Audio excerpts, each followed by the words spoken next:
राज को करनमन करो महान यह काज, आत्मज्ञान की प्राप्ति हेत मंगलमय सुख साज, मंगलमय सुख साज।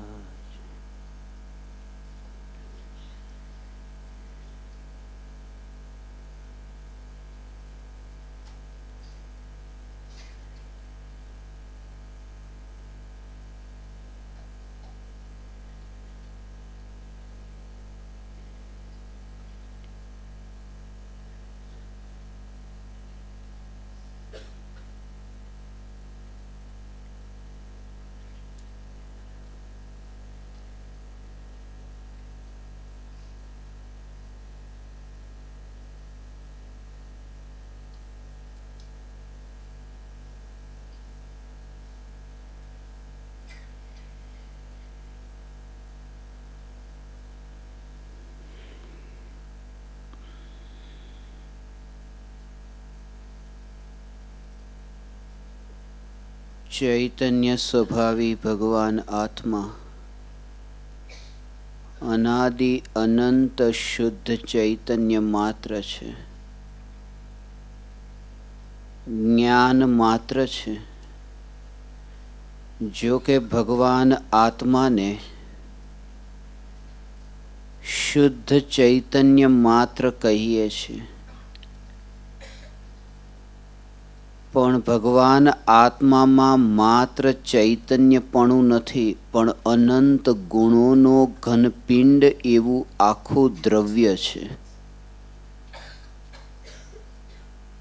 जेम आपणे कहीए छे के आ बदामनो हलवो छे, पण ए बदामना हलवामां एकली बदाम नथी, एमां घणी वस्तु मळेली छे, पण बदामनी मुख्यताथी ए हलवाने बदामनो हलवो कहीए छे। ए ज रीते आ चैतन्य तत्व अनंत गुणाधिपति छे, पण एमां ज्ञाननी मुख्यताथी चैतन्यनुं कथन करवामां आवे, वाणीमां व्यक्त करवामां आवे त्यारे भगवान आत्मा ने चैतन्य मात्र कहे छे।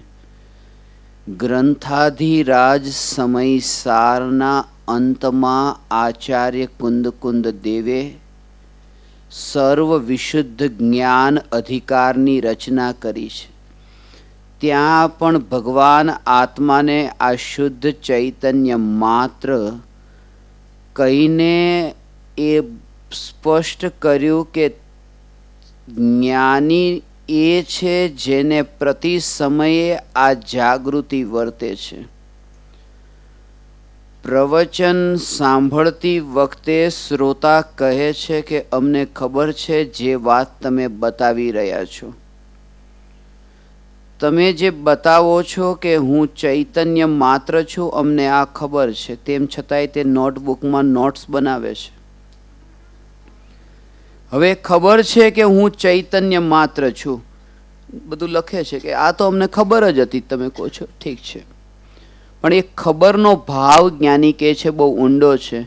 ज्यारे तमे तमे कहो छो के मने खबर छे, भले तमे लख्युं पण आ लखवानो भाव आव्यो, भगवान आ वात बहु ऊंडी अने एटली सूक्ष्म अनुभूतिथी संबंधित छे। अनुभूति एनुं नाम छे के ज्यारे तमने आ खबर पड़ी, खबर छे के हूँ चैतन्य मात्र छुं, अने तमे लखो छो, आ लखवा माटेनो जे रागनो विकल्प, ए जे थॉट, ए विचार, ए विकल्प जे उत्पन्न थयो के लाव लखी लऊं हूँ चैतन्य मात्र छुं, ए विकल्प जे आत्मा में उत्पन्न थाय, आ लखवानी क्रिया चालती होय, ए क्रियाना काळे आ लखवानो जे विकल्प आवे छे, ए विकल्प ने एक दूरनो जाणे, एटलो दूरनो के जाणे आ लखवानो विकल्प सुमेरु पर्वतनी पाछळ छे, अहींया नथी। हूँ अहींया छुं अने आ विकल्प सुमेरु पर्वतनी पाछळ जईने बेसी गयो छे। अहींया उत्पन्न थता जेटला विकल्पो छे, ए विकल्पोने एटला दूરના જાણે છે ને જાણે છે કે અહીંયા જે છે એકલું ચૈતન્ય ચૈતન્ય. આવી દ્રવ્યનું જોર ને દ્રવ્યની દ્રષ્ટિ આવી, એ દ્રવ્ય દ્રષ્ટિના જોરે શિષ્ય સદગુરુના ઉપદેશથી આત્મજ્ઞાન પામે છે. એના સંબંધમાં જ હવે આગળની ગાથા પ્રારંભ થાય છે. 119મી ગાથાથી અહીંયા જે સૂક્ષ્મ કથનો શિષ્ય બોધ બીજ પ્રાપ્તિ, જેમાં આપણે ચર્ચા કરી કે 6 પદના માધ્યમથી સદગુરુએ એ શંકાનું સમાધાન કર્યું.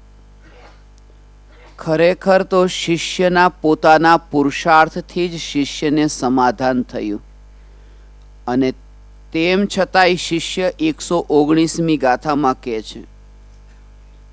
હવે આ શિષ્ય પોતે પોતાના અંતરમાં જે ઘટિત થયું એને વાણી વડે વ્યક્ત કરે છે. સદગુરુના ઉપદેશથી આવ્યું અપૂર્વ ભાન, નિજ પદ નિજ માહી લહ્યું દૂર થયું અજ્ઞાન. 119મી ગાથાનો સીધો જ સંબંધ છે ખાલી 19મી ગાથા સાથે. 19મી ગાથાની જે ચર્ચા કરી, 19મી ગાથામાં એ વાત કહી, ત્યાં પણ સદગુરુની મુખ્યતાથી જે સદગુરુ ઉપદેશથી પામ્યો કેવળ જ્ઞાન, ગુરુ રહ્યા છદમસ્ત પણ વિનય કરે ભગવાન. અને અહીંયા 6 પદ સમજ્યા પછી અહીંયા અંતે શિષ્ય કહે છે સદગુરુના ઉપદેશથી. ત્યાં હતું જે સદગુરુ ઉપદેશથી પામ્યો કેવળ જ્ઞાન, અને અહીંયા આવ્યું અપૂર્વ ભાન, અને ત્યાં ગુરુ રહ્યા છદમસ્ત પણ વિનય કરે ભગવાન. અહીંયા નિજ પદ નિજમાં હી લહ્યું દૂર થયું અજ્ઞાન. આ બહુ સૂક્ષ્મ કથન છે. જે સમયે ભગવાન હે 3 લોકના નાથ ચૈતન્ય પ્રભુ,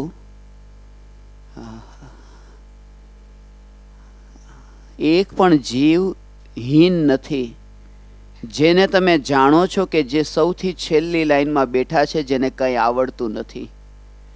એક પ્રશ્નનો જવાબ પણ એને આવડતો નથી, બિલકુલ એવું કે કંઈ પૂછો કંઈ ગતાગમ નથી. પણ જીવ એવો છે, એવો ભોળો જીવ છે કે એ જીવ ક્યારે પામે આપણે જાણતા નથી.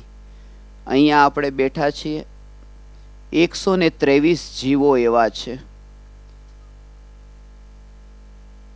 123 જીવ એવા છે કે જે અહીંયા પંચમ કાળમાં અહીંથી મરીને વિદેહ ક્ષેત્રમાં જન્મ લેશે, અને એ 123 જીવ અહીંથી સીધા જ મહાવિદેહ ક્ષેત્રમાં જન્મ લેશે, અને ત્યાંથી એ ભવમાં 9મા વર્ષે જ કેવળ જ્ઞાન પ્રાપ્ત કરશે.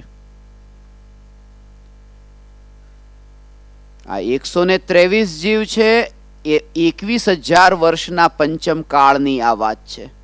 આખો પંચમ કાળ 21,000 વર્ષનો, એમાંના 7 ટુકડા કરતા 3,000 વર્ષના 7 ટુકડા થાય છે. પહેલો 3,000 વર્ષનો ટુકડો, બીજો 3,000, આવી રીતે 7 ટુકડા. એમાં પહેલો 3,000 વર્ષનો ટુકડો છે, એમાં 64 જીવ અહીંથી વિદેહ ક્ષેત્ર જન્મ લેશે. બીજા 3,000 વર્ષમાં 32, ત્રીજામાં 12, ચોથામાં 8, પાંચમામાં 4, છઠ્ઠામાં 2 અને 7મામાં 1. આ કુલ મળીને 123 જીવ છે જે વિદેહ ક્ષેત્રમાં. ને એ જે 123 જીવ છે એ મિથ્યા દ્રષ્ટિ જીવ છે, જે અહીંયા મિથ્યા દર્શન સાથે છે. કારણ કે સમ્યક દ્રષ્ટિ જીવ મરણ થતાં તે કર્મભૂમિના મનુષ્ય નથી બનતા, એ ભોગભૂમિના મનુષ્ય અથવા ભોગભૂમિના તેર્યંચ બને છે, અથવા તો દેવગતિમાં જન્મે છે. અને પહેલાંથી જ આયુષ્યનો બંધ થયો હોય તો પહેલાં નરકથી નીચે તો જતા જ નથી. જેમ 6 ઢાળામાં બધું વર્ણન વિસ્તારથી કર્યું છે. પ્રથમ નરક બિન ષટભૂ જ્યોતિષ વાન ભવન ષંઢનારી, થાવર વિકલ ત્રય પશુ મેં નહીં ઉપજત સમ્યક ધારી. અહીંયા રહસ્ય એ છે કે જે વ્યક્તિ માટે આપણી ધારણા એવી બંધાઈ કે આ વ્યક્તિ તો આને શું આવડે, કંઈ નહીં, મિથ્યા દ્રષ્ટિ છે, મિથ્યા દ્રષ્ટિ છે. અને અહીંયાથી મરણ થયું ને વિદેહ ક્ષેત્રમાં જન્મ થયો. જેના માટે આપણે એવા ભાવ ભાવતા હતા કે આ વ્યક્તિને શું ખબર પડે, આ તો મિથ્યા દ્રષ્ટિ છે,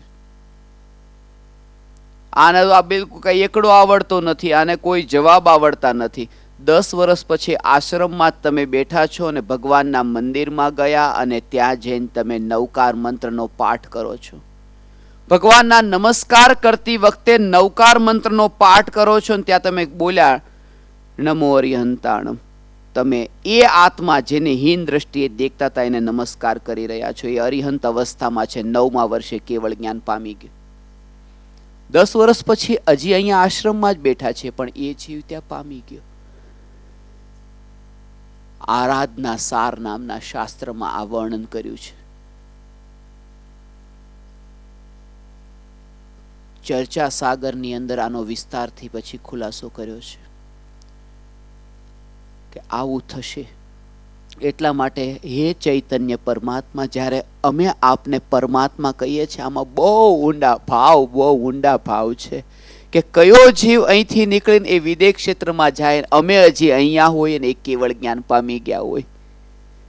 અને એક એક આત્માને જ્યારે અમે દેખીએ છીએ ત્યારે આ દરેક આત્મામાં એ જ સ્વરૂપ દેખાય છે કે આ જીવ એ જે ત્યાં જશે, આ જીવ એ જે ત્યાં આ 9મા વર્ષે કેવળ જ્ઞાન પામવા વાળા જીવ ભલે અહીંયા નથી પામ્યા, અહીંયા કઈ નહીં, મૃત્યુ પામીને ત્યાં જઈને. એટલે આ જે હવે જે સ્વરૂપ આવે છે ને, આ બહુ સૂક્ષ્મ રહસ્ય છે. એમાં કે કોઈ પણ જીવના માટેની જે ધારણા ને ભ્રાંતિ જે આપણા અંદર એવી ઠસાઈ જાય છે, નીકળતી નથી. આપણે માનતા હોઈએ, તમે એમ માન્યું કે આ વ્યક્તિ કસાઈ જો ને કેવા પાપ કરે છે, એના માટેની ધારણા એવી કે કેવા પાપ કરે છે, પણ એ વ્યક્તિના જીવનમાં ક્યારે પરિવર્તન આવી ગયું હોય તમને ખબર નથી. એ મરણ પામીને વિદેશ ક્ષેત્રમાં કેવળ જ્ઞાન પામી ગયો હોય, પણ તમે એને કસાઈની દુકાન પર માંસ વેચતો દેખ્યો તો અને એવો જ દેખ્યો તો કે બસ એ પાપી, એનું તો હિત થઈ ગયું, એ પરમાત્મા થઈ ગયો, પણ પોતાની એ વ્યક્તિને જે દેખ્યો તો ગાડીમાંથી પસાર થતી વખતે ધારણા જે અહીંયા બંધાણી, એના કારણે પોતાને કર્મ બંધાઈ રહ્યા છે. એ તો એનું હિત કરી ચૂક્યો. એક સમય માટે પણ કોઈ પણ આત્માના સંબંધમાં એ ધારણા બંધાય, એનાથી મોટો કોઈ અપરાધ નથી કે આ પાપી છે કે આ હીન છે. એનાથી મારો પોતાનો કોઈ મોટો અપરાધ નથી જો હું બીજાને આ દ્રષ્ટિએ દેખું છું તો. એટલા માટે કૃપાળુદેવ હવે જે અહીંયા શિષ્યની જે ઉદ્ગારો છે ને, આના ઉપરથી આ રહસ્ય ખ્યાલમાં આવશે. શિષ્ય કે છે સદગુરુના ઉપદેશથી આવ્યું અપૂર્વ ભાન. ગુરુના ઉપદેશથી જ્ઞાન ક્યારેય પ્રાપ્ત થતું નથી. શિષ્યની પોતાની ઉપાદાનગત યોગ્યતાથી જ્ઞાન પ્રાપ્ત થાય છે. જો ભગવાનના ઉપદેશથી જ્ઞાન પ્રાપ્ત થતું હોત તો તીર્થંકર ભગવાનના સમોસરણમાં બધા જીવને પ્રાપ્ત થઈ જાત. પણ જેનો પુરુષાર્થ ઉપડ્યો એને જ્ઞાન પ્રાપ્ત થયું, તો જ્ઞાનની પ્રાપ્તિ તો શિષ્યને પોતાના પુરુષાર્થથી થઈ છે. પણ આ જ એક રહસ્ય છે. આ કૃપાળુ દેવની જે આ શૈલી છે ને, આ શૈલીમાં બહુ ઊંડા ભાવ છે કે જ્ઞાનીનો જે નિશ્ચય અને વ્યવહાર કેવો હોય અહીંયા સમજો. નિશ્ચય જે છે એ નિશ્ચય શ્રદ્ધાનમાં છે.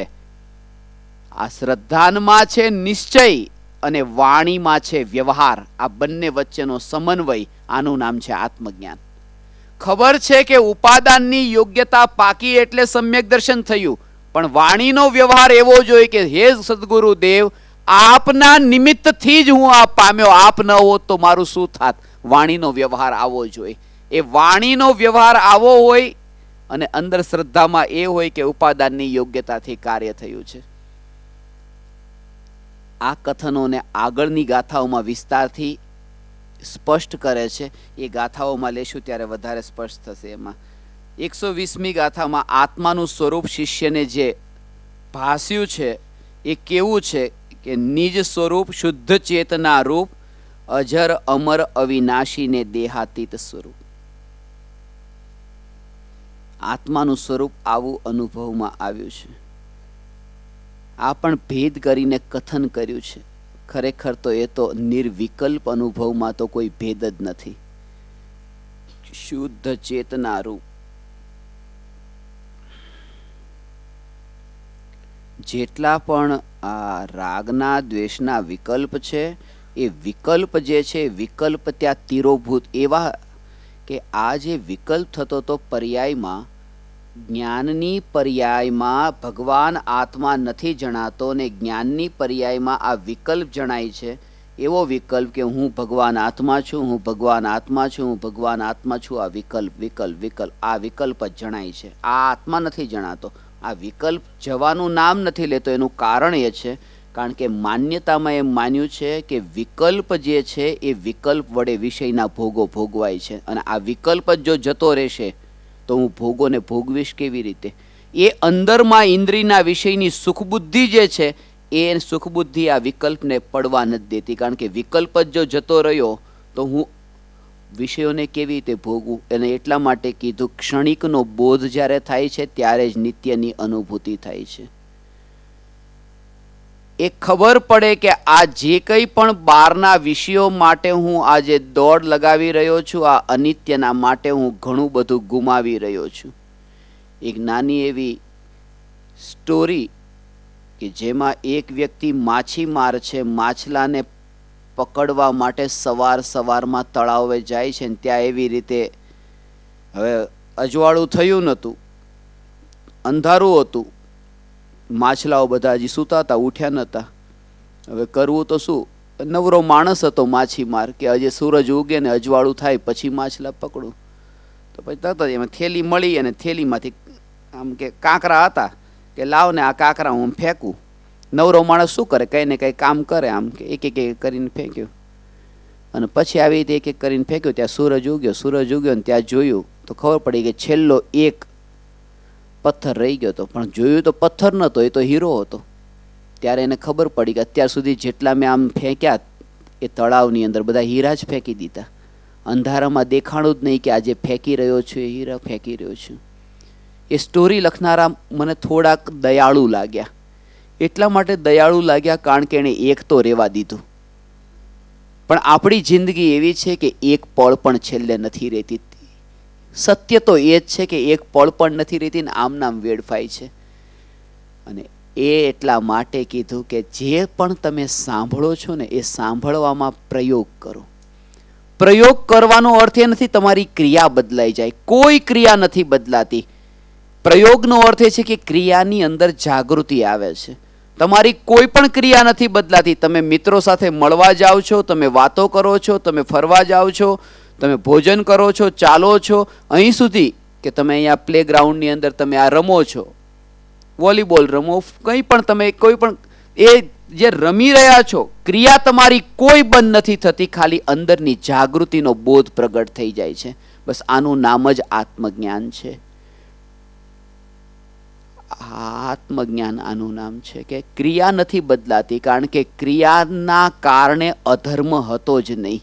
તેથી કરીને ક્રિયાને બદલવાથી ધર્મ થાય કેવી રીતે? અધર્મ પણ હતો, એ ક્રિયાના સમયે રહેલી બેહોશીથી અધર્મ હતો. અને એ સમયે જે જાગૃતિ પ્રગટ થઈ કે હું કોણ, બસ આ જાગૃતિથી ધર્મ છે. અને શિષ્યને એ અહીંયા શુદ્ધ ચેતના રૂપ, આ ચેતના કહેતા જે જાગૃતિ હવે અંતરમાંથી પ્રગટ થઈ છે. દ્રવ્ય સ્વભાવ ત્રણેય કાળમાં જાગૃત છે. આ દ્રવ્ય જે છે ત્રણેય કાળમાં જાગૃત છે. એ જ્યારે પર્યાય એવા ત્રિકાળ જાગૃત એવા દ્રવ્ય સ્વભાવનો આશ્રય લે છે ત્યારે પર્યાયમાં પણ જાગૃતિ પ્રગટ થાય છે. જાગૃત દ્રવ્યના આશ્રય પર્યાયમાં જાગૃતિ પ્રગટ થાય છે. અને એ સ્વરૂપ અજર, અમર અને અવિનાશી એવું એ નિત્ય ધ્રુવ આવું જે સ્વરૂપ છે એ ત્યાં સ્વરૂપ અનુભવમાં આવ્યું. અનાદિકાળથી ક્યાંય પણ પરિભ્રમણ નથી કર્યું એવું સ્વરૂપ અનુભવમાં આવ્યું. એ બધું સાંભળ્યું હતું, અનંત જન્મ મરણ કર્યા, પણ અનુભવમાં જ્યારે આવ્યું એવું શુદ્ધ ચૈતન્ય સ્વરૂપ કે હે ભગવાન, મેં અનાદિથી આજ સુધી આ શુદ્ધ ચૈતન્યપણાએ કોઈ પરિભ્રમણ કર્યું નહીં, જાણવા સિવાય બીજું કોઈ કાર્ય કર્યું નહીં. જાણનાર જાણનાર જાણનાર જાણનાર એનું જે જોર, બસ આ જે કે જેમાં કોઈ પરિવર્તન નહીં, કોઈ બદલાવ નહીં, એવું જે નિત્ય દ્રવ્ય એ અજર અને અમર છે, એ શુદ્ધ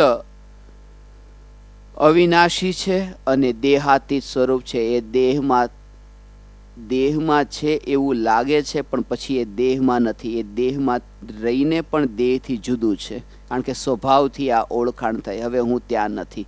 એની સાથે આ પરમાણુનો ઢગલો પડેલો હોય એટલે આમ જેમ દેખતા એમ લાગે કે આ જે દેખાઈ રહ્યું છે આ પરમાણુનો ઢગલો, આ દેખાઈ રહ્યું છે આ પરમાણુનો ઢગલો.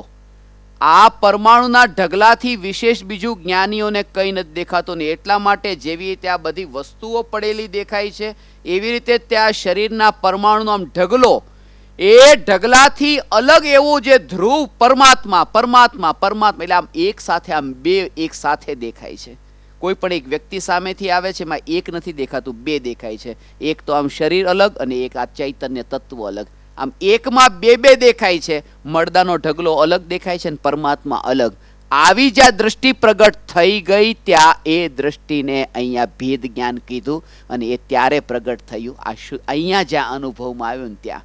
એટલે આનું કેવી રીતે કે તમે એક એક આત્માની પાસે જાઓ કે હું આ આત્માને પરમાત્મા રૂપે દેખું, આ આત્માને પરમાત્મા રૂપે દેખું, આ આત્માને પરમાત્મા રૂપે દેખું. સંભવ નથી, આવું ન થાય, ક્યારેય ન થઈ શકે કે એક એકને પાસે જઈને પરમાત્મા રૂપે દેખે. તો કે તો શું કરે કે પોતે પોતાને જે પરમાત્મા રૂપે જાણે, જે સમયે પાછું 4 વાગે સમ્યક દર્શન થયું અને 4 વાગે સમ્યક દર્શન થયું, 2 વાગે બહુ કોશિશ કરી તમે પરમાત્મા, 2 વાગે કોશિશ કરી તમે પરમાત્મા, દેખી જ નથી શકતો પરમાત્મા રૂપે. પણ જેવું એ 4 વાગે સમ્યક દર્શન થયું અને જેવું આમ નજર બારમાં ગઈ, હવે જેને પણ દેખે બધામાં પરમાત્મા, કંઈ કરવું ન પડે, નેચરલ એ દેખાય. કારણ કે જગત આખું દર્પણ છે. આપણે જે હોઈએ છે એવું આપણને બીજાનામાં દેખાય છે. જેવા પોતે છીએ એવું બીજાનામાં દેખાય છે. પોતાના અંદર ચૈતન્યપણું ને પરમાત્માપણું અનુભવાયું. હવે જ્યાં દેખે ત્યાં પરમાત્મા સિવાય બીજું કંઈ નથી દેખાતું. એટલા માટે આ અનંત સિદ્ધોનો મેળો છે. તમારા માટે આ પ્રવચન હોલ છે. જ્ઞાનીઓ કહે છે આ પ્રવચન હોલ નહીં, આ તો અમારા માટે સિદ્ધશિલા છે. આ પ્રવચન હોલ નથી, આ સિદ્ધશિલા છે. અને અમે આ જેને દેખી રહ્યા છીએ આ સિદ્ધશિલાની ઉપર બિરાજમાન આ પરમાત્માઓ સિવાય બીજું અમે કંઈ નથી દેખતા. આ છે ભગવાન. આવું શુદ્ધ સ્વરૂપ જે અનુભવાય છે ને ત્યાં અનંત અનંત કાળથી જેટલા દુઃખ ભોગવ્યા એનાથી મુક્ત થઈ જાય છે. અને હવે ત્યાં કેવી દશા પ્રગટ થઈ એનું 121. કરતા ભોગતા કર્મનો વિભાવ વર્તે જાય, વૃત્તિ વહી નિજ ભાવમાં થયો અકર્તા ત્યાંય. હવે કર્મનો કરતા નથી, હવે અકર્તા છે. કર્મનો કરતા અને ભોગતા હવે ત્યાં ન રહ્યો, હવે ત્યાં અકર્તા થયો. અકર્તા થયો. સમયસારમાં આ વાત લખી છે કે જ્ઞાની કર્મનો કરતા નથી અને અજ્ઞાની કર્મનો કરતા છે. બંને કાર્ય કર્મ કરતા હોય પણ અજ્ઞાની કર્મનો કરતા છે અને જ્ઞાની કર્મનો કરતા નથી. તો કોઈ કે કેમ જ્ઞાની કર્મનો કરતા નથી? કે એટલા માટે જ્ઞાની કર્મનો કરતા નથી કારણ કે જ્ઞાની એમ માને છે કે હું કર્મનો કરતા નથી, એટલે જ્ઞાની કર્મનો કરતા નથી. તો કે તો પછી અજ્ઞાની માની લે કે ચલો હું કર્મનો કરતા નથી, તો એ કર્મનો કરતા ન રહ્યો ને. કે અજ્ઞાની જો માની લે કે હું કર્મનો કરતા નથી તો એ જ્ઞાની થઈ ગયો. એટલા માટે એ પછી કર્મનો કરતા નથી. એટલે આ રીતે જે માને કે આ સ્વરૂપ મારું નથી ને હું તો જાણનાર છું, ત્યાં પછી અકર્તા થઈ ગયો. એનો ભાવ છે વૃત્તિ વહી નિજ ભાવમાં થયો અકર્તા ત્યાં. અથવા નિજ પરિણામ જે 122માં જે કીધું 122 એમાં કરતા અને ભોગતા બંનેને સાથે શુદ્ધ ચેતના રૂપ કરતા ભોગતા તેનો નિર્વિકલ્પ સ્વરૂપ. જ્ઞાની વિષયના ભોગોને ભોગવતા નથી, માત્ર જાણે છે અને ખરેખર તો પોતાના સ્વભાવને ભોગવે છે, અંદરનું ભોગવટું. સમ્યક દ્રષ્ટિ જીવ ભોગવે છે એવું દેખાય છે પણ એ ભોગવતા નથી, એ જાણે છે.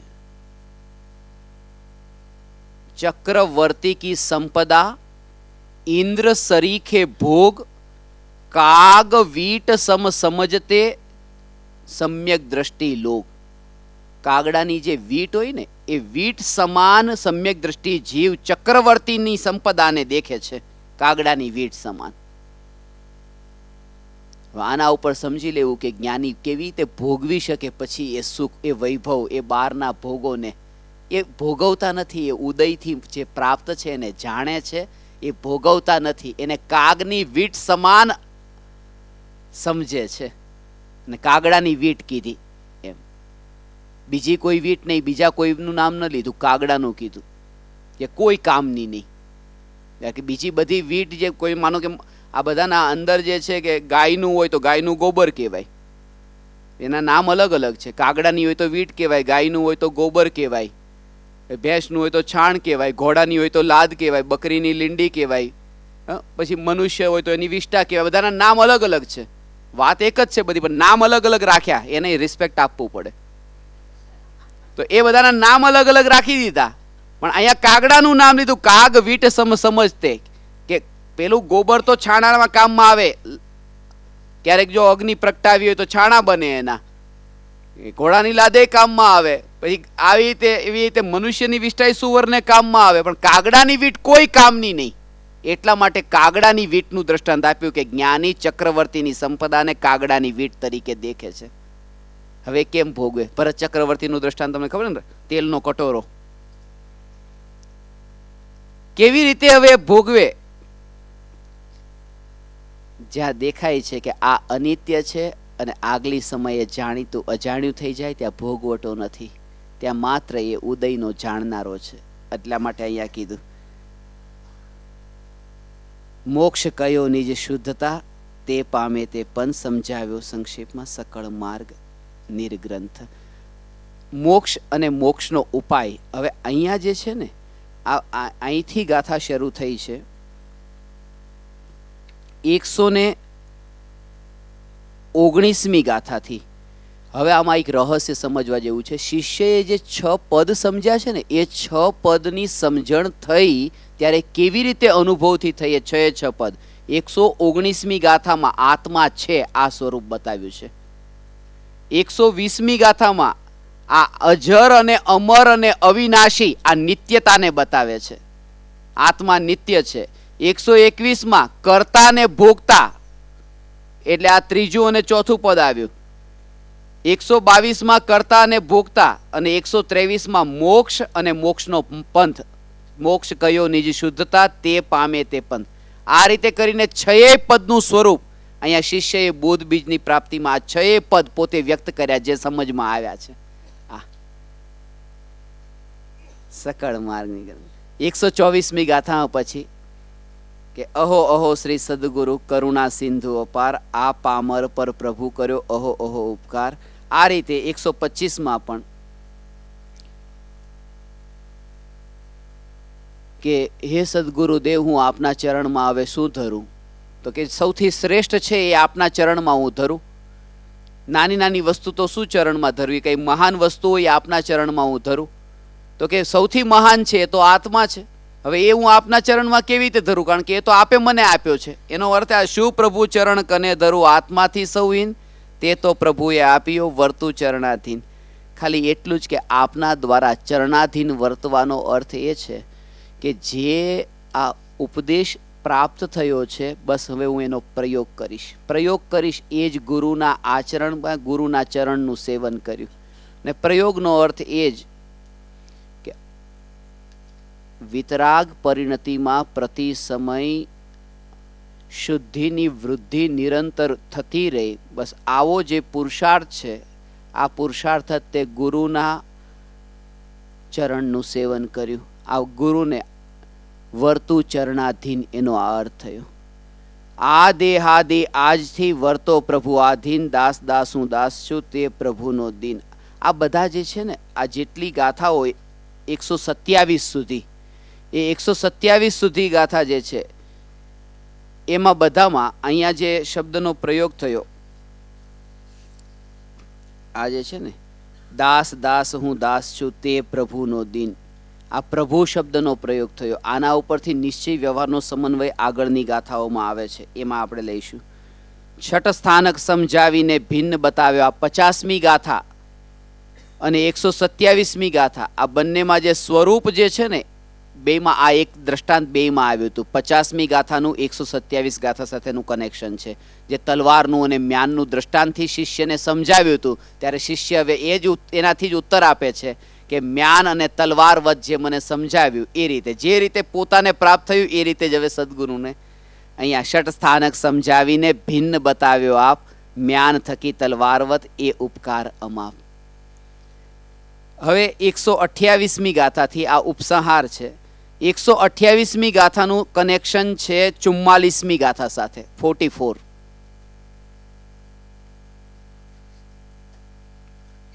જેમાં ષટ સ્થાનક સંક્ષેપમાં ષટ દર્શન પણ તે સમજાવવા પરમાર્થને કયા જ્ઞાની. અહીંયા દર્શન ષટે સમાય છે. આ ષટ સ્થાનક માઈ વિચારતા વિસ્તારથી સંશય રહે નકાય. એ જ વાત હવે છેલ્લે ઉપસંહારમાં કહે છે. અને અહીંયા આત્મભ્રાંતિ સમ રોગ નહીં સદગુરુ વૈધ સુજાણ. આ સદગુરુને વૈધની ઉપમા આપી છે. વૈધ અને ડોક્ટર વચ્ચે અંતર છે. વૈધ જે હોય એ વૈધ નાડી આમ હાથમાં લે અને ત્યાં હાથ લગાવતા જ ખબર પડી જાય. એ શું કરે, નાડી જેવી ત્યાં પકડી કે તરત જ તમે આ ખાધું તું, તમે આ પીધું તું, તમે આમ કર્યું તું, આમ કર્યું તું, બધું બતાવી દે. બધું બતાવી નાડી પકડીને.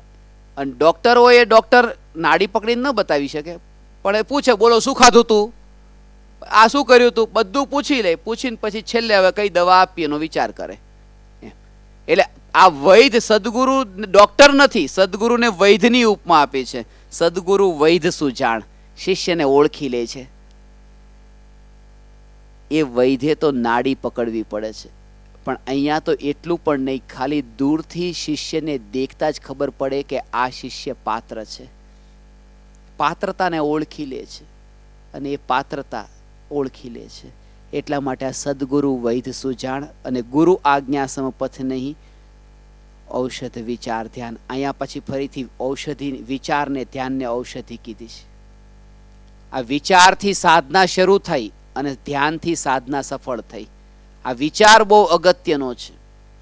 એક સ્ટોરી સાંભળી હતી કે એક શેખ ચલી હતો. એ ઝાડ ઉપર એવી રીતે ડાળી પર બેસીને જે ડાળી પર બેઠો હતો એ ડાળીને તેવી રીતે આમ આમ કરીને કાપવા લાગ્યો. તો એક સજ્જન પુરુષે કીધું કે આ શું કરે છે, આ ડાળી કાપે, જે ડાળી ઉપર તું બેઠો છે ડાળી કાપે તો હમણાં પડીશ નીચે. તોય માન્યું નહીં અને તોય ડાળી કાપવાનું કામ ચાલુ જ રાખ્યું. અને હજી થોડા પેલા સજ્જન તો હજી આગળ પહોંચ્યા હશે, ત્યાં ભડ દઈને ઉપરથી નીચે પડ્યો. અને પડ્યો કે થોડી વારમાં પાછો ઊભોય થયો. ઊભો થઈને જોરથી આમ એટલો ભાગ્યો પેલાની પાસે અને પગમાં જઈને પડી ગયો કે મને માફ કરજો, કે મેં તમારી વાત ઉપર વિશ્વાસ નહીં કર્યો, મેં તમારી વાત પર વિશ્વાસ નહીં કર્યો. તો એ વ્યક્તિએ કીધું તે વિશ્વાસ નહીં કર્યો એમ નહીં, તે વિચાર નહીં કર્યો. આ બેમાં બહુ મોટો ફરક છે, વિશ્વાસ અને વિચાર. આખી દુનિયામાં ગુરુના ઉપદેશ ઉપર વિશ્વાસ મુકાય છે, વિચાર કરનારા કોઈક વિરલા છે. એ વ્યક્તિએ કીધું કે તે વિશ્વાસ નહીં કર્યો એ ભૂલ નથી કરી, તે વિચાર ન કર્યો એ ભૂલ કરી. તો કે ના ના ના, મેં તમારા ઉપર વિશ્વાસ નહીં કર્યો. તમે આટલા જ્ઞાની, તમને ભવિષ્યની બધી ખબર પડે છે કે ભવિષ્યમાં શું થવાનું છે. હવે તમે મને બતાવો કે મારું મોત ક્યારે છે. પેલો કે મને કઈ ખબર નથી તમારું મોત ક્યારે છે, આ તો ખાલી મેં એવું સીધી વાત કહી દીધી. તો એને છોડે નહીં કે મને બતાવો તે મારું મોત ક્યારે છે.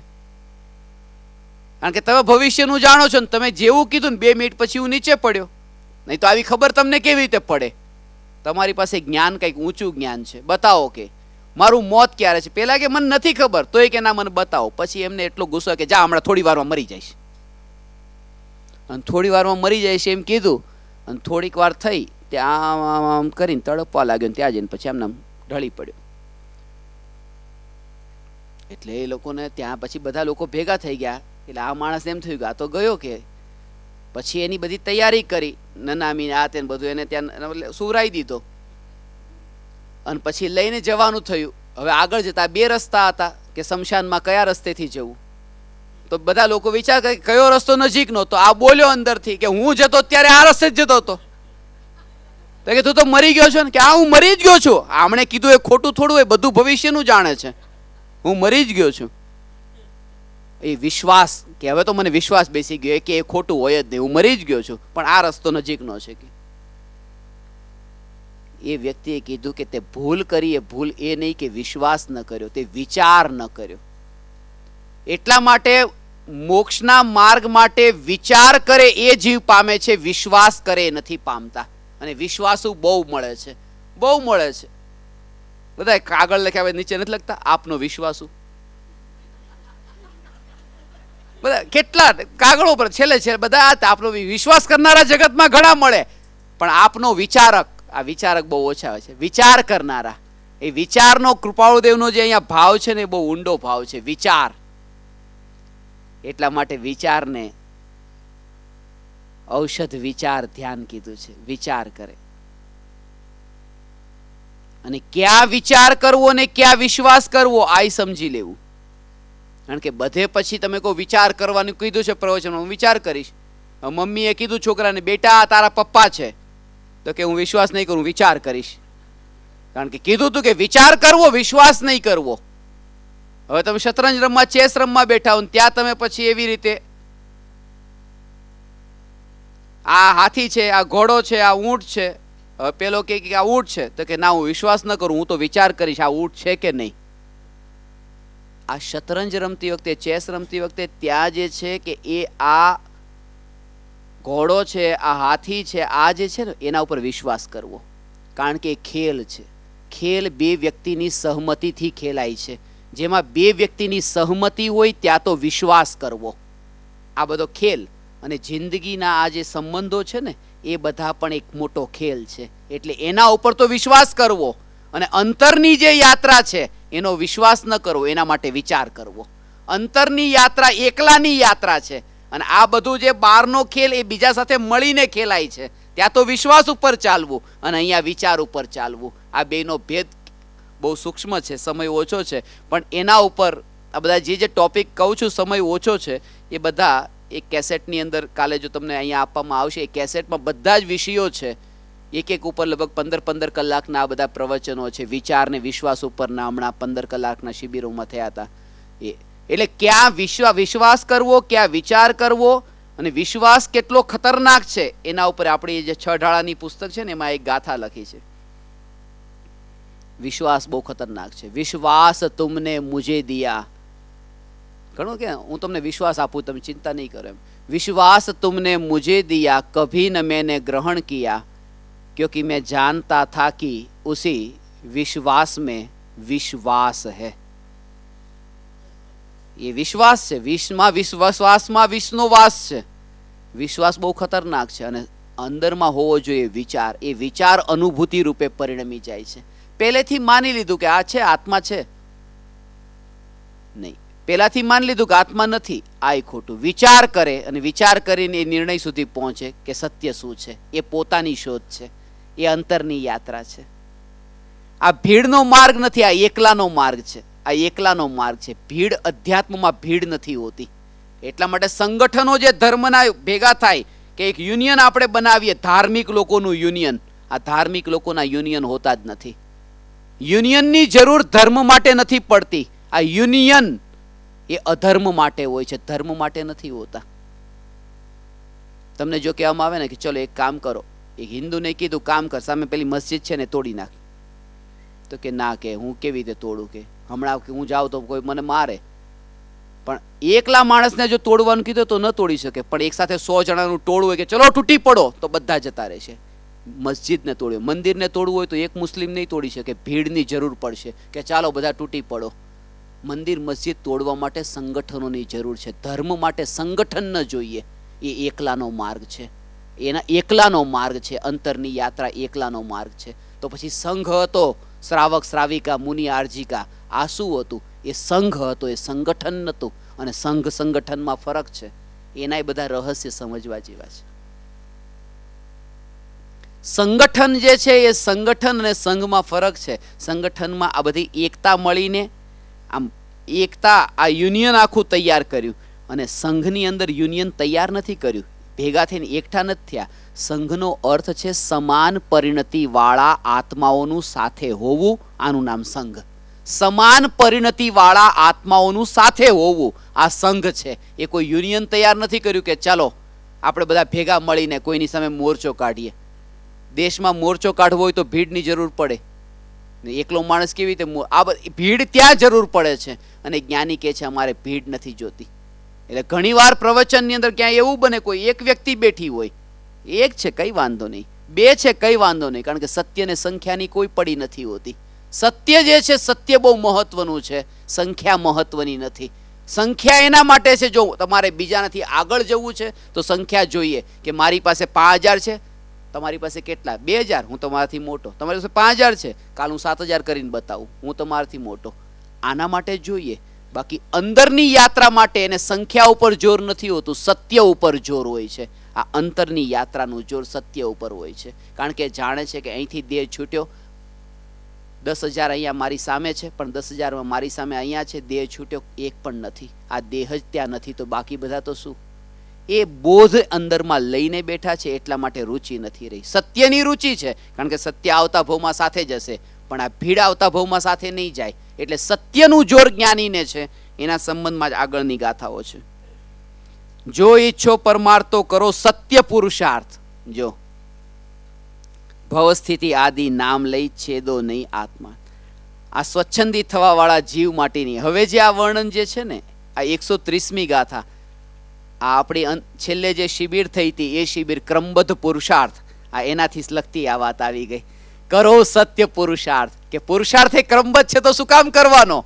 તો કૃપાળુ દેવ કહે છે કે વ્યવહારની ભાષા આવી હોય કે કરો સત્ય પુરુષાર્થ, વ્યવહાર આવો જ ઉપદેશ વ્યવહારનો હોય છે. અને હવે 131મી, 132મી, 133મી આ 3 ગાથા જે છે એમાં નિશ્ચય અને વ્યવહારનું સ્વરૂપ છે. આ 3 ગાથામાં નિશ્ચય વાણી સાંભળી સાધન તજવા નોય, નિશ્ચય રાખી લક્ષ્મા સાધન કરવા સોય. એક આ નીચે નહીં નિશ્ચય એકાંતથી આમાં નથી કહેલ, એકાંતે વ્યવહાર નહીં બંને સાથે રહેલ. અને હજી આગળ આ વ્યવહાર ને નિશ્ચય, ગચમતની જે કલ્પના તે નહીં સદવ્યવહાર, ભાન નહીં નિજ રૂપનું તે નિશ્ચય નહીં સાર. આ વ્યવહાર અને નિશ્ચય એનો જે સમન્વય છે, આચાર્ય કુંદકુંદ દેવે સમય સારની 11મી ગાથામાં આનો ભાવ બતાવ્યો છે. આ થોડું સૂક્ષ્મ રહસ્ય કે વ્યવહાર અને નિશ્ચય એ શું છે. આ જીનવાણી માતાની 2 આંખો છે. આ જીનવાણી માતાની 2 આંખો છે, જીનવાણી માતાના આ 2 પગ છે, એમ સમજો. હવે 2 સગા ભાઈ, એક માના 2 દીકરા. હવે માની સેવા કરવી હતી તો બેએ એક નક્કી કર્યું કે ચલ આ બાજુનો જે જમણો પગ છે હું દબાવીશ, ડાબો પગ છે તું દબાવજે. કે સારું. હવે અંદરમાં એ ભેદ એવો પડ્યો કે બસ આ જમણો મારે અને આ ડાબો એને. હવે માને એવું થયું કે માએ જમણો પગ ડાબા પગ ઉપર મૂક્યો હશે, તો તરત જ પેલા કીધું તે તારો પગ મારા ઉપર કેમ મૂક્યો? કે જોરથી એના ઉપર પગ ઉપર માર્યું. તો કે તે મારા પગ ઉપર કેમ માર્યું? તો એને બીજાના પગ ઉપર માર્યું. હું તારા પગ નહીં ન છોડું. બંને એકબીજાને મારે છે અને એ વિચાર નથી કરતા કે આમાં મરનાર માં છે. કોઈ વ્યવહારાભાસી મિથ્યા દ્રષ્ટિ નિશ્ચયને કાપે છે, નિશ્ચયાભાસી વ્યવહારને કાપે છે, અને એ વિચાર નથી કરતા કે આ જીનવાણી માતાની જે આંખો ને આ પગ, આ એનું અંગ છે, એ કપાઈ રહ્યું છે. એટલા માટે 2 પેરેલલ સાથે ચાલે છે, નિશ્ચય ને વ્યવહાર. નિશ્ચય છે, વ્યવહાર વિના નિશ્ચય પ્રગટ થતો નથી. આ એના જેવું છે.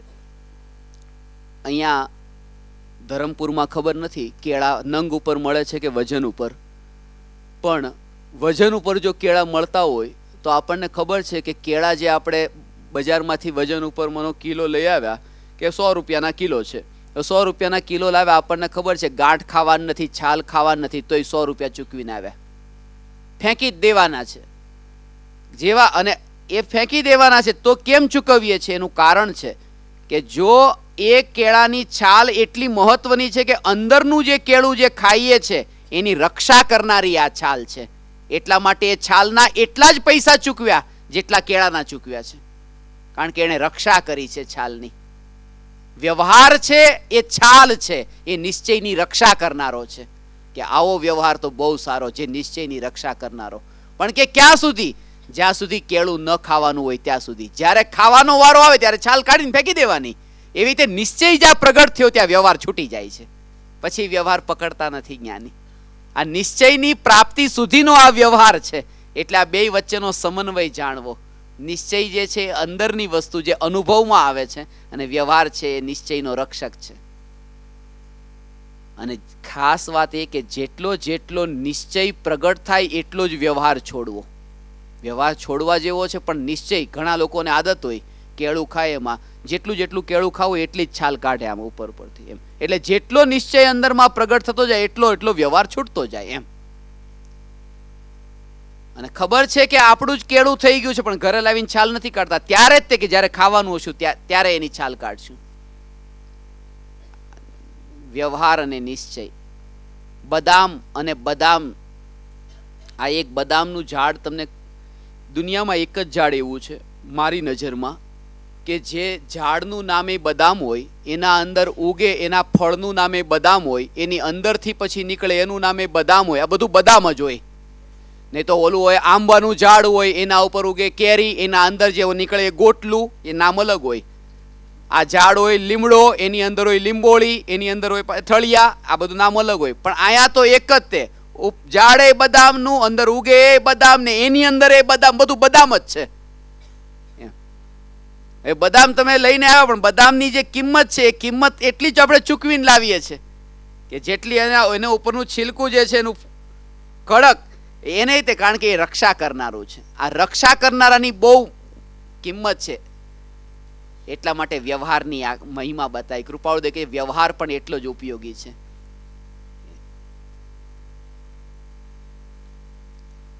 પ્રાઇમ મિનિસ્ટર અહીંયા આવ્યા અને ચીફ મિનિસ્ટર પણ અહીંયા આવ્યા છે. ભાષણ સભા પૂરી થઈ એટલે પ્રાઇમ મિનિસ્ટર ગાડીમાં બેઠા. એટલે પછી ચીફ મિનિસ્ટરે કીધું કે ચાલો હું તમારી સાથે. કે ના ના તમે બીજી ગાડીમાં આવો. અને પેલો 10-20 હજાર રૂપિયાની નોકરી કરવાવાળાને બાજુમાં બેસવા દીધો, મશીન ગન વાળાને. કેમ આવું કર્યું? કે પેલા ચીફ મિનિસ્ટરને કે બીજી ગાડીમાં આવો, ને પેલાને કે આવી જા, ચાલ અંદર બાજુમાં બેસી જા.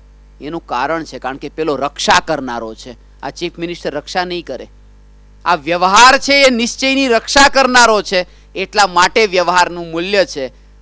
પણ જ્યારે અંદર મુખ્ય કાંઈ કાર્ય ચાલતું હોય, મિટિંગમાં જવાનું હોય, પછી એને બહાર મૂકી દેશે. એમ અંદરમાં જ્યારે જવાનું હોય ત્યારે આ વ્યવહાર બહાર છૂટી જાય છે. આવી રીતે કૃપાળુદેવ નિશ્ચય વ્યવહારનો સમન્વય, અને એ નિશ્ચય અને વ્યવહાર 4 પ્રકારના હોય છે.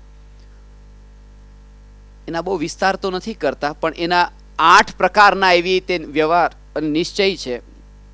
જેમ કે ઘર, પુત્ર, પત્ની, પરિવારને આપણે પોતાના કહીએ છીએ, આ પણ એક વ્યવહાર છે. શરીરને પોતાનું કહીએ, આ પણ એક વ્યવહાર છે. રાગ દ્વેષના ભાવને પોતાના કહીએ છીએ, એ પણ એક વ્યવહાર છે.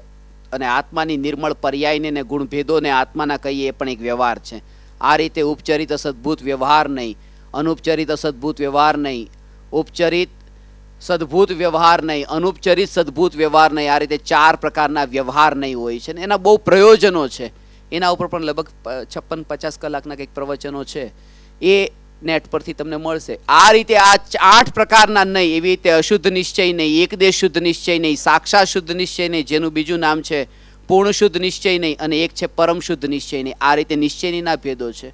અને છેલ્લે જે નિશ્ચય નહીં, જે પરમ શુદ્ધ નિશ્ચય નહીં છે, એની દ્રષ્ટિએ દેખીએ તો આ 3 પ્રકારના નિશ્ચય નહીં પણ વ્યવહાર નહીં બની જાય છે. એટલે મુખ્ય આમાં જે વાત એ છે કે નિશ્ચય વ્યવહારનો સમન્વય સાધર આત્માર્થી જીવને સમજવો જોઈએ, અને જ્ઞાનીઓને પ્રતિ સમય આ નિશ્ચય વ્યવહારનો સમન્વય હોય છે. ભાવ આનો આ છે.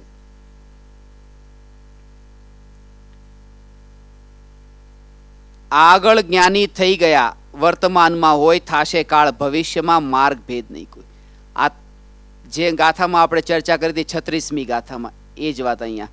સર્વ જીવ છે સિદ્ધ સમ, જે સમજે તે થાય, સદગુરુ આજ્ઞા જીન દશા નિમિત્ત કારણમાં. અહીંયા જે છે ને 135મી ગાથા,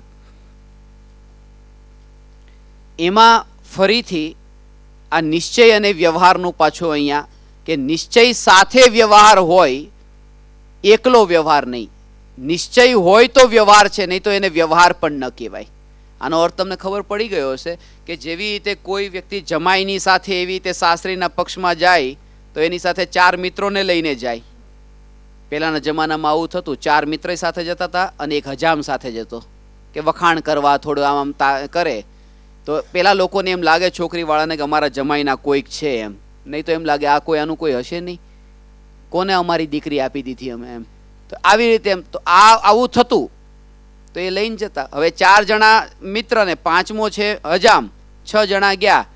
હવે 6 જણા ગયા છે તો 6 જણાને જમવા માટે બેસાડ્યા. તો જમવા માટે જે વસ્તુ આપી બધાને એક જ તે, લાડવા, પછી પૂરી, જે કાંઈ બધું ચાલતું બધાને એક સરખું. કારણ કે એ મહેમાન છે ને, બાકીના 5 મહેમાન છે. પણ એ મહેમાન એટલે છે કારણ કે આ જમાઈ મહેમાન છે. જમાઈ એટલે નિશ્ચય મહેમાન, અને બાકીના 5 એટલે વ્યવહાર મહેમાન.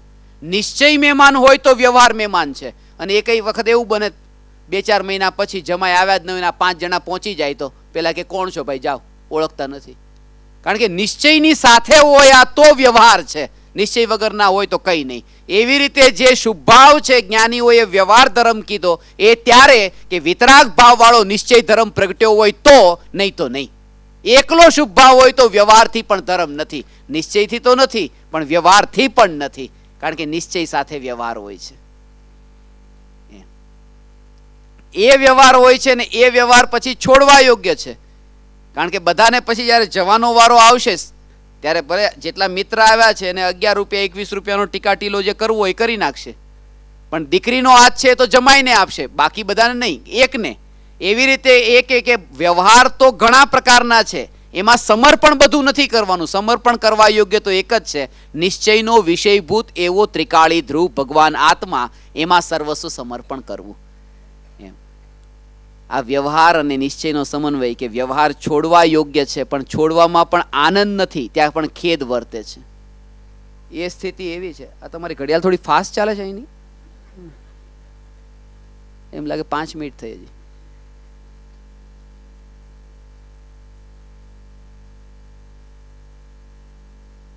વ્યવહાર અને નિશ્ચય, વ્યવહાર છોડવા યોગ્ય છે પણ એ છોડવામાં એવો આનંદ છે, પણ એ આનંદમાં પણ અંદરમાં એક રહસ્ય છે. જેમ પિતા પોતાની દીકરીને વળાવતા હોય ને એમાં જેવો આનંદ હોય ને એવો આનંદ વ્યવહારને છોડવાનો છે. એમાં ઉછળકૂદ નથી કે સારું કર્યું વ્યવહાર છોડી દીધો, વ્યવહાર છોડ, એમ નહીં, ઉછળકૂદ નથી. એક જમાઈનું એવું થયું હતું, જમાઈ એવી રીતે લગ્ન થયા ને પછી જાન જવાની તૈયારી થઈ તો છોકરી રડવા માંડી, પછી બધાને મળતી હતી તો જમાઈ તો આ બધું જોતા, એને તો આવું ક્યારેય જોયું નહોતું. તો કે અરે કે આ કે આટલું કેટલો બધા રડે છે, કે આ બધાનું કે મૂળ કારણ હું જ છું. કે તો તરત જ એણે પછી એના પપ્પાને કીધું કે ભાઈ જો એક કામ કરો, આ બધાનું મૂળ કારણ છું, તમારી છોકરી તમારી પાસે રાખો, કે હવે મારે નથી લઈ જાવી. તો કે આ શું, કે ઘણી વખત તો એવું થાય કે જમાઈ લઈને જાય તો 2 મહિને 4 મહિને ઝઘડો થાય ને છોડે, આ તો અહીંયા જ છોડીને જાય છે. તો કે આવું નહીં કરો, કે જમાઈ રાજા, બધા થોડી વાર હસવા લાગ્યા, જમાઈ રાજા થોડાક મજાકિયા છે એમ, કે પણ આ તો અકડી ગયા કે લઈને જ ન જાઓ. હવે પછી એના પપ્પાએ કીધું કે જમાઈ રાજા તમારે છોકરીને લઈને જવી પડશે અહીંયાથી. તો જમાઈએ કીધું એક શરત છે કે હું લઈને જઈશ, તમે કોઈ રડશો નહીં. તો એના પપ્પાએ કીધું જો જમાઈ રાજા તમારે છોકરીને લઈને જવી પડશે ને અમે રડશું તે, આ 2 કામ થશે. આ વ્યવહાર એવો છે, છોડવાની વખતે છૂટે છે ત્યારે આનંદ છે અને અંદરમાં એવો છુપો ભાવ છે, અરે આ વ્યવહાર જેને મને અહીંયા સુધી પહોંચાડ્યો છે એના પ્રત્યે એવો અંદરમાં અંદરથી આ છે સ્વરૂપ ભગવાન. એ વ્યવહાર આવો છે, એ જ્ઞાની એને જાણે છે. વ્યવહાર આવો છે, એ વ્યવહાર છોડવા યોગ્ય છે, તોડવા યોગ્ય નથી. અજ્ઞાનીઓ એને તોડવા યોગ્ય કરી નાખ્યો. ઉપરના પગથિયાએ તમે જ્યારે પહોંચો ત્યારે નીચેના પગથિયા છોડી દેવા પણ તોડી નહીં નાખવા. તમે આગળ નીકળી ગયા, હવે તમે છોડી દો ને, પણ તોડો છો શું કામ? કારણ કે બીજા કેટલાય છે હજી આ જ પગથિયેથી ઉપર જવાના છે. તમારા માટે છોડવા યોગ્ય છે, તોડવા યોગ્ય નથી. હજી આગળ ઘણા જીવો છે. એમ આ બધા સમન્વય પરમ કૃપાળુ દેવે બતાવ્યા છે કે નિશ્ચય વ્યવહારની સંધિ. 136મી આ 135મી ગાથામાં જે સર્વજીવ છે સિદ્ધસમ, એમાં પણ જે કીધું ને એનો ઊંડો ભાવ છે. સર્વજીવ સિદ્ધસમ એટલે કે એક બાજુ આ નિરમા કંપની વાળાએ ચોખ્ખું કપડું રાખ્યું અને બીજી બાજુ ગંદુ કપડું રાખ્યું, અને કીધું કે આ જે ગંદુ કપડું છે આની જેવું જ તે ચોખ્ખું થઈ શકે એવી શક્તિ છે. અને આમ એક સાબુ ફેરવ્યો અને કે જો આ ચોખ્ખું થઈ ગયું, એમ એવું આ એડવર્ટાઇઝ આમ. તો એવી રીતે કે આ સિદ્ધ ભગવાન છે ચોખ્ખું કપડું અને સંસારી જીવો છે આ ગંદુ કપડું, અને એમ બતાવ્યું કે આ જે ગંદુ કપડું છે એ આની જેવું જ ચોખ્ખું થઈ શકે છે. એટલે સર્વ જીવ છે, આ બધા ગંદુ કપડે સર્વ જીવ છે સિદ્ધ સમ. અને જો ગુરુનો સાબુ એના ઉપર આમ ફરી જાય તો અહીંયા થઈ જાય એમ. કે એટલે જે સમજે તે થાય, એ સમજે તો એનું કામ થાય. અને આ સાબુ લગાડે તો કામ થાય. એટલે આ સાબુ, ગુરુ એ સાબુનું કામ કરે છે. સાબુ એટલે વ્યવહાર. કપડા ઉપર આપણે સાબુ લગાડીએ છીએ, કપડા ઉપર મેલ લાગ્યો પછી સાબુ લગાડ્યો, પણ સાબુ લગાડવાથી ફીણ થયા તો એ એક મેલ હતો પાછો. આમ નામ સાબુ વાળું કપડું તમે લગાવી દો તો પછી એમાં મેલ જ લાગેલો દેખાય ચોખ્ખો, પણ એ મેલ એવો છે. એટલે બે વસ્તુ, સાબુ લગાડવો પણ જરૂરી છે અને સાબુ કાઢવો જરૂરી છે. એવી રીતે આ વ્યવહાર કરવો જરૂરી છે અને વ્યવહાર છોડવો જરૂરી છે. એના સંબંધમાં તો એના તે લગભગ ઓછામાં ઓછા 150 જેટલા દ્રષ્ટાંતો છે એ પ્રવચનની અંદર, અલગ અલગ એંગલથી, તો વિસ્તારથી ખ્યાલમાં આવશે. નિશ્ચય વ્યવહારનો સમન્વય અને ગ્રહસ્થની ભૂમિકામાં કોનો વ્યવહાર કેવો હોય, મુનિની ભૂમિકામાં કેવો હોય, બધાના અલગ અલગ લક્ષણો બધાના અલગ અલગ છે કે મુનિને કેવો વ્યવહાર હોય, ગ્રહસ્થનો કેવો હોય, કઈ ભૂમિકામાં. 136મી ગાથામાં ઉપાદાન અને નિમિત્ત એના સંબંધમાં છે. ઉપાદાનનું નામ લઈ એ જે તજે નિમિત્ત, પામે નહીં સિદ્ધત્વને, રહે ભ્રાંતિમાં સ્થિત. આનો ભાવ એ છે કે ઉપાદાન અને નિમિત્ત જે છે, ઉપાદાનની મુખ્યતાથી કાર્ય થાય છે, નિમિત્તની મુખ્યતાથી કાર્યનું કથન થાય છે. આ બે વચ્ચેનો ભેદ સમજી લેવો. નિમિત્તથી કાર્ય થતું નથી, નિમિત્તથી કાર્ય થાય છે એવું કથન થાય છે. માટલું કુંભારથી નથી બનતું, માટલું માટીથી બને છે, પણ કુંભારથી માટલું બન્યું એવું કથન થાય છે. ઉપાદાનથી કથન ન થાય, કારણ કે ખબર છે કે માટીથી માટલું બન્યું છે, ચોખ્ખું દેખાય છે. અહીંયા માટીનું માટલું હોય, આ દેખાય છે કે માટીએ માટલું બનાવ્યું છે, પણ કુંભારમાં રમેશભાઈ હતા કે સુરેશભાઈ હતા એ દેખાતા નથી આમાં માટલાને દેખતી વખતે. એટલે કેવું જરૂરી છે કે માટલું રમેશભાઈ બનાવ્યું છે. નિમિત્ત દેખાતું નથી, કાર્ય થાય ત્યારે નિમિત્તનું કથન થાય છે. જે ન દેખાતું હોય એનું કથન કરવું પડે. એટલે ઉપચારથી નિમિત્તનું નામ લેવાય છે. એટલા માટે ગુરુનું નામ છુપાવવું નહીં, કારણ કે અનુભવ જ્યારે થાય છે ત્યારે ગુરુ દેખાતા નથી આજુબાજુમાં, ત્યારે એ શિષ્ય વ્યક્ત કરે કે આ ગુરુના નિમિત્તથી હું પામ્યો છું. આ વ્યવહારમાં જે નથી દેખાતું અહીંયા એ વાણીમાં કથન થાય છે. તમને ખબર છે અહીંયા ભારત દેશમાં તો આવું છે ને, મોટા ભાગે બધા દેશમાં, કે છોકરાના નામના જન્મ થાય એના નામની આગળ એના પપ્પાનું નામ લાગે. મમ્મીનું નામ નથી લાગતું, પપ્પાનું નામ લાગે. એ પપ્પાનું નામ એટલે લાગે, મમ્મીનું નામ લગાડવાની જરૂર નથી, કારણ કે જે દેખાતું હોય એ બતાવવાની જરૂર નથી. બધાને દેખાણું છે કે આ ક્યાંથી જન્મ્યો છે, આની માં કોણ છે તો દેખાણું છે, પણ એના પિતા કોણ છે કોઈને ખબર નથી. એટલે લખવું પડે નામ આગળ, પપ્પાનું નામ લખવું પડે છે, મમ્મીને લખવાની જરૂર નથી પડતી. જે ન દેખાતું હોય, ન દેખાયું હોય એ કથન થાય. એટલે આ નિમિત્તની મુખ્યતાથી કથન થાય છે, કારણ કે દેખાતું નથી. ઉપાદાન તો દેખાઈ જાય છે, કહેવાની જરૂર નથી પડતી. આ બધા એના રહસ્ય છે. 137મી ગાથા, મુખથી જ્ઞાન કથે ને અંતર છૂટ્યો ન મોહ. આ નિશ્ચયાભાસી મિથ્યા દ્રષ્ટિના માટે એ રીતે કથન કર્યું છે. નિશ્ચયાભાસી ખાલી એકલા નિશ્ચયના શબ્દોને બોલે છે અને એનો દુરુપયોગ કરે છે જ્ઞાનનો. જે રીતે ક્રમબદ્ધ પુરુષાર્થમાં આપણે કીધું હતું, આત્મા ખાતો નથી, પીતો નથી, અને રાતના ખાય પીવે ગમે એવું ખાય, એટલે બોલ કરે, હું તો આત્મા છું, હું ક્યાં ખાઉં છું, હું ક્યાં પીવું છું, મને કાંઈ કોઈ અડતું નથી, કાંઈ નહીં, આમ તેમ બધું. અને પત્નીને પછી પૈસાની જરૂર પડે ઘરના ખર્ચા માટે, તો તરત જ કહી દે તારી ક્રમબદ્ધ પર્યાયમાં અત્યારે યોગ્યતા નથી, તને પૈસા ક્યાંથી મળે, એવું બધું બોલી દે. એમ સાંભળ્યો છે. અને પછી એવું જ એને સાંભળવા મળે. પછી પત્ની રાત્રે આવે કામ પરથી ઘરે આવે પતિ, ત્યારે પછી પત્ની કહી દે, પતિ કે લાવ જમવાનું કાઢ, કે બસ તરત કહી દે તમારી ક્રમબદ્ધ પર્યાયમાં ઉપાદાનગત યોગ્યતા અત્યારે નથી, જમવાનું નહીં મળે. તો જેવું કીધું તું પતિએ તો એવું એણે સાંભળ્યું પછી. પણ આ બધાથી ભગવાનની વાણીના જ્ઞાનનો અનાદર થાય છે. આ ક્યારેય કોઈને નહીં બોલતા ભગવાન. આ બોલવા માટે હતું નહીં, એ માનવા માટે હતું. અને વાણી તો એવી જ હોય, અને એ વાણીનો વ્યવહાર તો આપ સૌ બહુ સારી રીતે જાણો છો અને કરો છો. ખાલી અંદરનો નિશ્ચય જે છે ને, એ નિશ્ચયનું જોર. એટલા માટે કૃપાળુ દેવી કહે છે કે જ્યાં જે વસ્તુનો તાવ જે આવ્યો હોય, ઠંડો ને ગરમ, એવા પ્રકારની ઔષધિની જરૂર છે. એટલે આજ નિશ્ચયની વાત જે છે એ વાણીમાં બોલવી નહીં, વ્યવહારમાં તો વ્યવહારની જ ભાષા વપરાશે. દયા શાંતિ 138માં આ બધા મુમુક્ષુના જે લક્ષણો છે, સમતા ક્ષમા સત્ય ત્યાગ વૈરાગ્ય. અને ત્યાંથી હવે 139, 140, 141, 142 આ 4 ગાથાઓ છે. એ 4 ગાથાઓમાં 139મી ગાથામાં ત્યાં ક્ષય અને પ્રશાંત એ 2 શબ્દનો પ્રયોગ છે. ક્ષયનો અર્થ ક્ષય ને પ્રશાંતનો અર્થ ઉપશમ. આ બે દશા છે. આમાં ક્ષયોપશમની વાત નથી, ઉપશમ ને ક્ષયની વાત છે. આની પાછળ પણ રહસ્ય છે. ગોમટસાર જીવકાંડમાં આના સંબંધમાં વિસ્તારથી ખુલાસો છે. આ બધા શાસ્ત્રોના માટે એના પણ બધા લેવાના હતા, પણ સમય જ ન રહ્યો.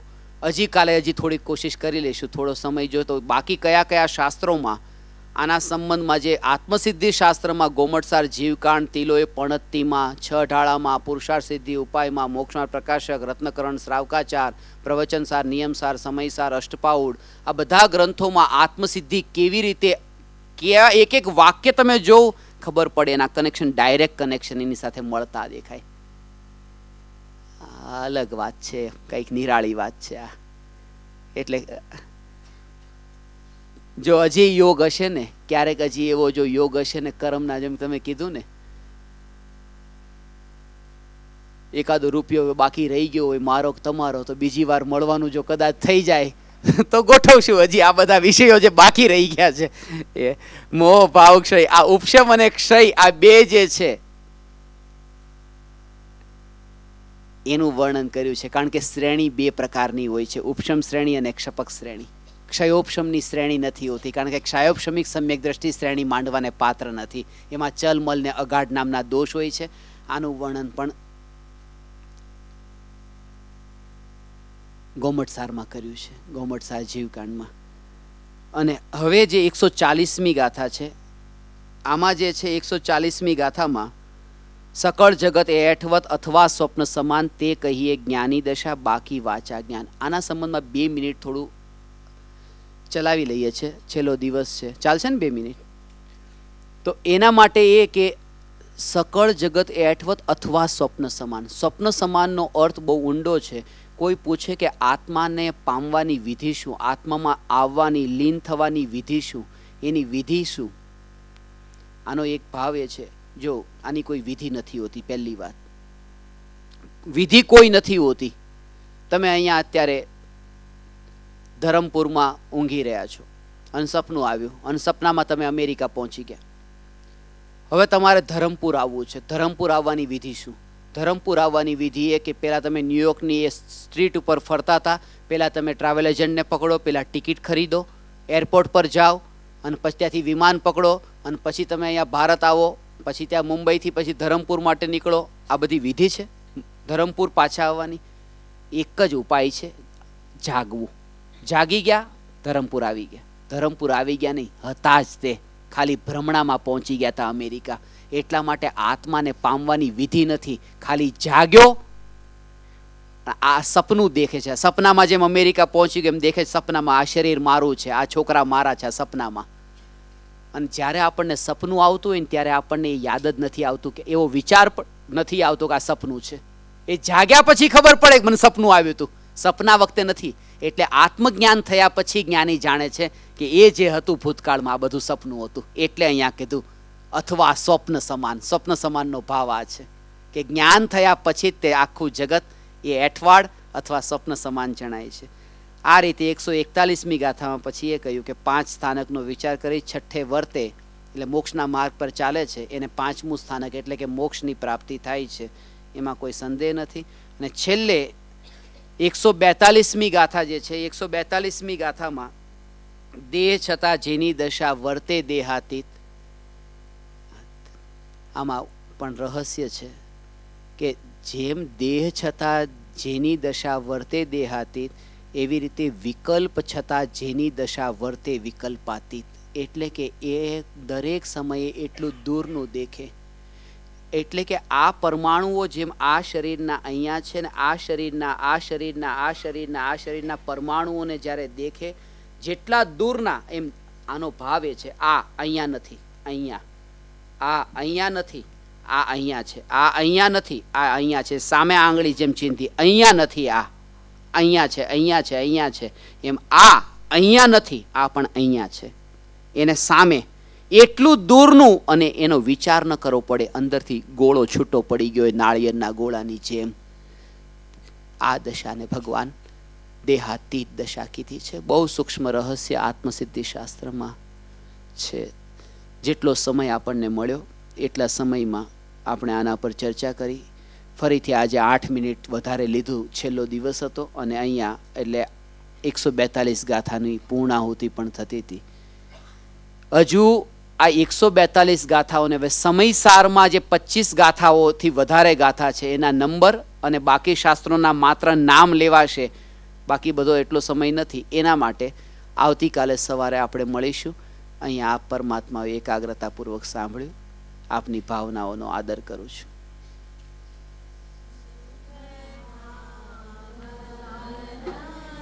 કસુ